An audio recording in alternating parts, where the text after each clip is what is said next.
commence pour plusieurs une lutte quotidienne pour la survie.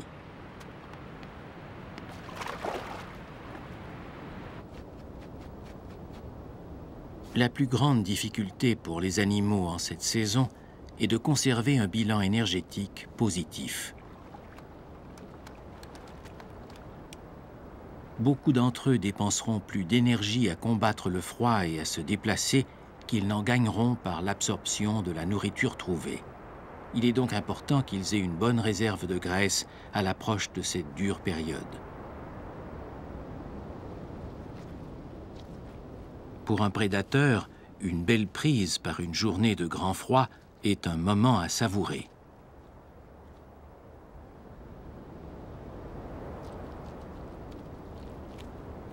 La grosse anguille que cette loutre vient de capturer lui fournira amplement d'énergie pour les prochains jours.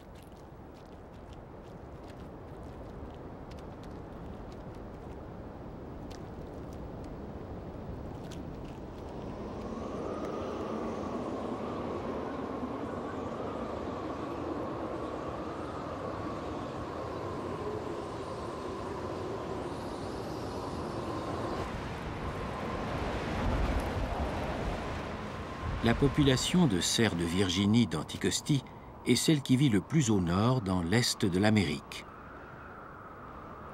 Lorsque Meignier fit libérer les cerfs sur son île, il n'avait aucun moyen de savoir qu'ils pourraient y survivre. Mais à cause de la proximité de la mer, Anticosti jouit d'un climat plus doux qu'il ne devrait à cette latitude.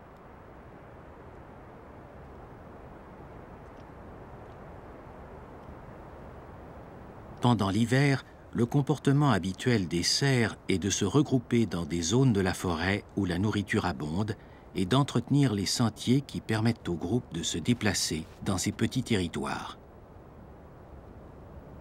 À Anticosti, pendant cette saison, les sources alimentaires sont plutôt rares. Les cerfs qui vivent ici doivent parcourir de plus grandes distances qu'ils ne le feraient normalement et dépensent ainsi beaucoup plus d'énergie, surtout lorsque la neige est abondante. Le manque de nourriture les contraint parfois à adopter des comportements qu'on ne voit pratiquement jamais chez les populations qui vivent ailleurs, comme brouter de l'épinette, une essence qui n'a pour le cerf aucune valeur nutritive.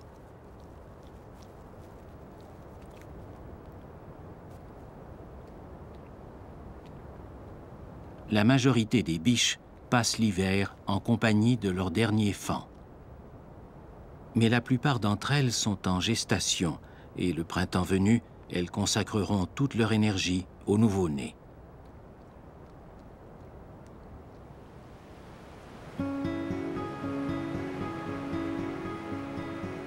Après de longs mois dans le froid et le silence, la nature s'éveille et Anticosti reprend vie.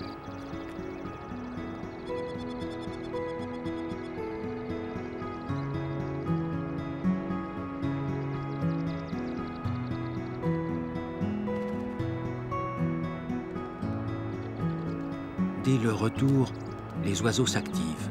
Le printemps est pour eux le début du cycle de reproduction.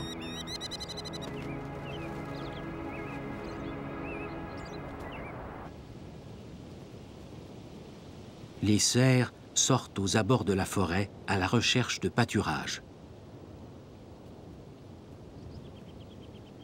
Ils sont tous amaigris et la rigueur du dernier hiver a chez quelques-uns laissé des traces encore plus marquantes.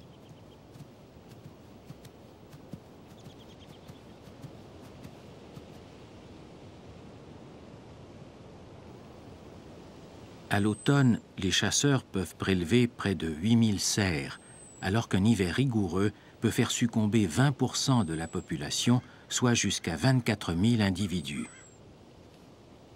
Mais leurs cadavres ne sont pas pure perte. Une dure saison pour les cerfs facilite grandement la vie de la population de renards.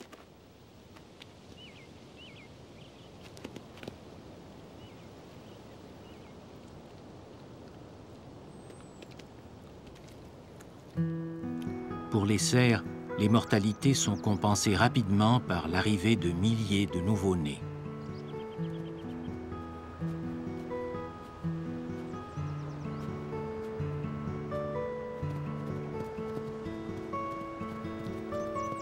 Les rigueurs de l'hiver et l'effort de la mise bas ont épuisé les biches et elles doivent brouter presque sans arrêt pour refaire leurs forces.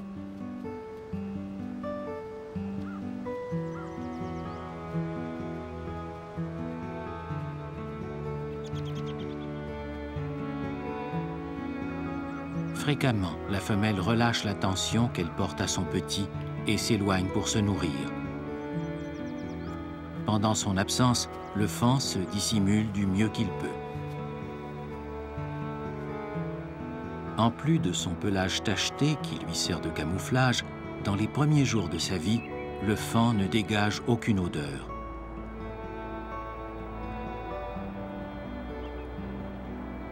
Malgré tout, les renards parviennent parfois à les débusquer et profitent de cette courte période où les faons sont vulnérables pour ramener à la tanière des morceaux de choix.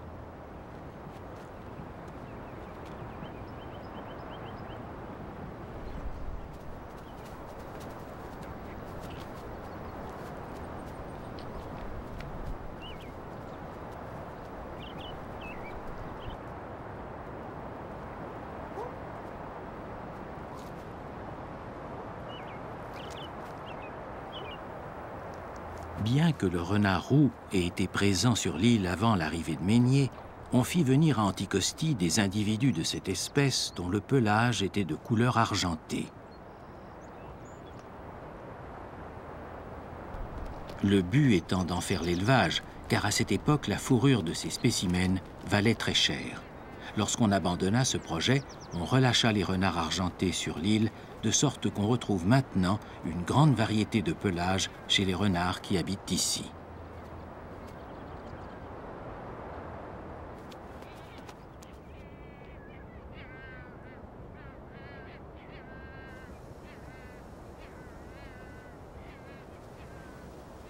Moins d'une semaine après leur naissance, les faons n'ont généralement plus rien à craindre des renards.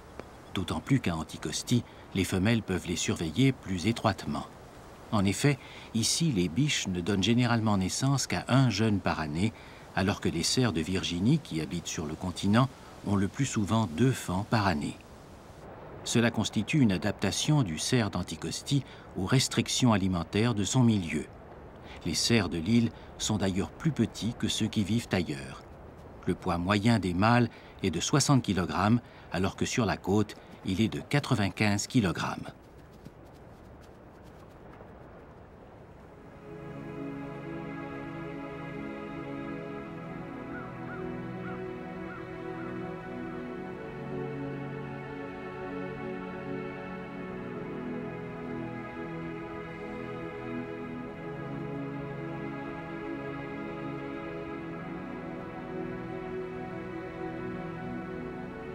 Avec l'arrivée de l'été, Anticosti se pare de ses plus belles couleurs.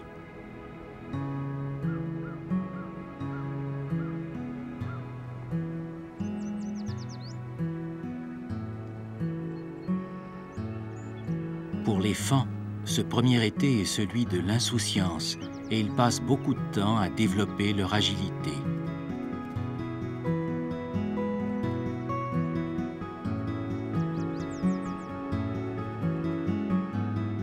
Les renardeaux s'éloignent de plus en plus de la tanière.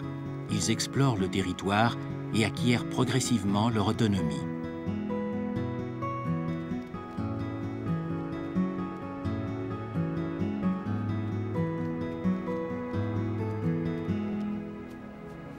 Les nombreux renards qui rôdent dans la forêt ne facilitent pas la tâche de la femelle gélinote.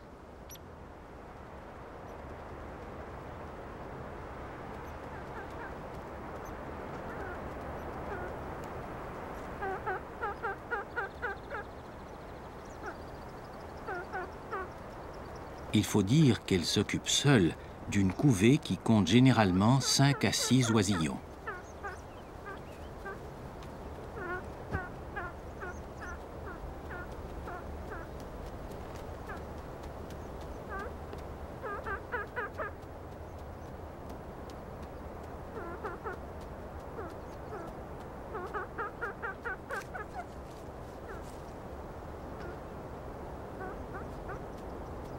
Les gélinotes huppées ne sont pas venues sur l'île par elles-mêmes, puisque ces oiseaux ne volent que sur de courtes distances. On fit l'introduction de l'espèce pendant le règne de Mégnier pour ajouter un autre gibier à son paradis de chasse.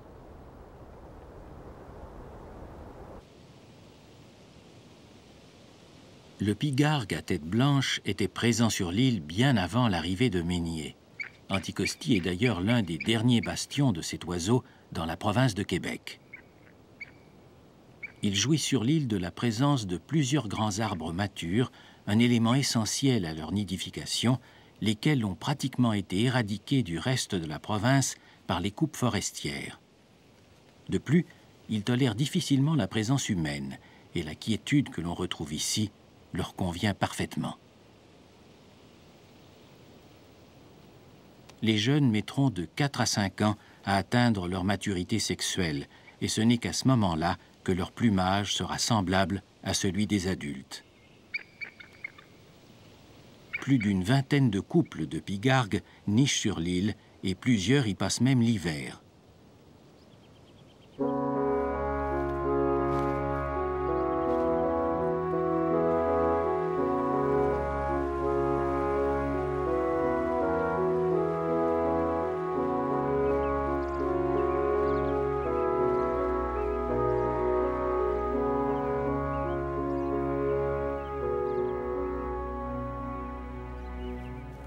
Le broutement intensif des cerfs sur la végétation de l'île inquiète les scientifiques depuis des décennies.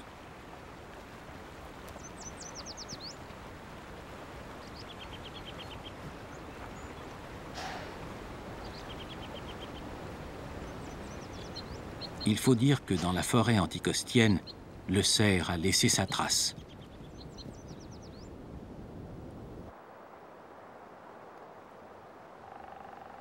La végétation y est mangée au fur et à mesure qu'elle pousse, et les branches des arbres matures sont dénudées jusqu'à la hauteur que les cerfs peuvent atteindre durant l'hiver.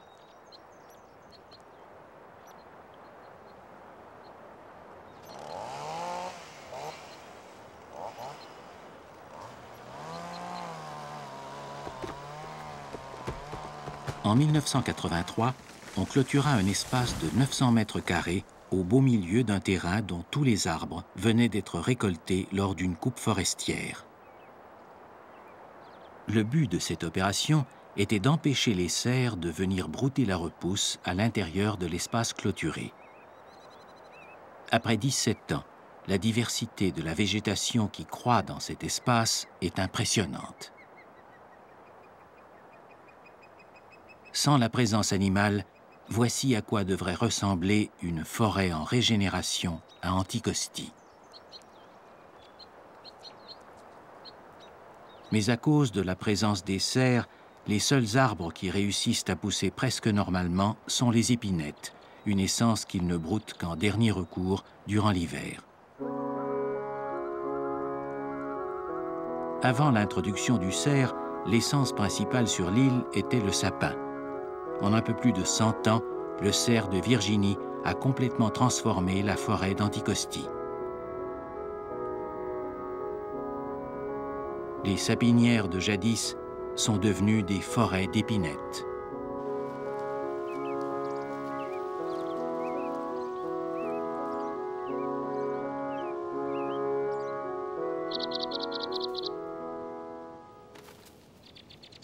Pour certaines espèces, la transformation de la forêt n'a fait qu'augmenter la quantité de nourriture disponible. Les becs croisés bifaciés, par exemple, préfèrent l'épinette au sapin et trouvent à Anticosti tout ce dont ils ont besoin.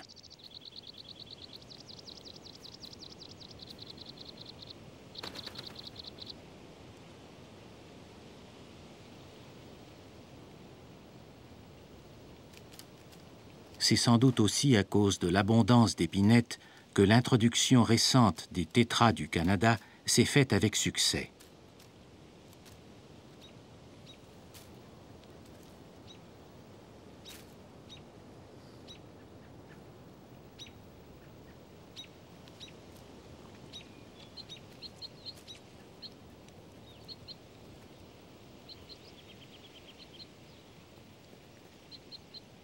L'épinette noire convient aussi au régime alimentaire du lièvre d'Amérique.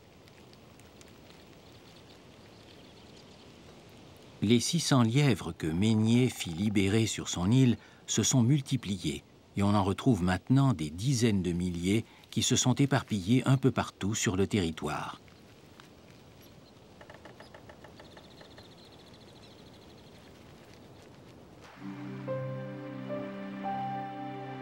D'autres espèces ont eu moins de chance.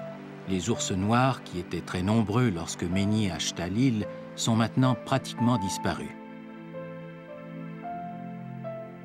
On pourrait penser que la chasse est responsable de leur disparition, mais c'est surtout le broutement abusif des cerfs qui en est la cause. Les bleuets et les baies sauvages, si importants pour la constitution d'une réserve de graisse chez l'ours noir, ont été broutés par les cerfs jusqu'à la quasi-extinction.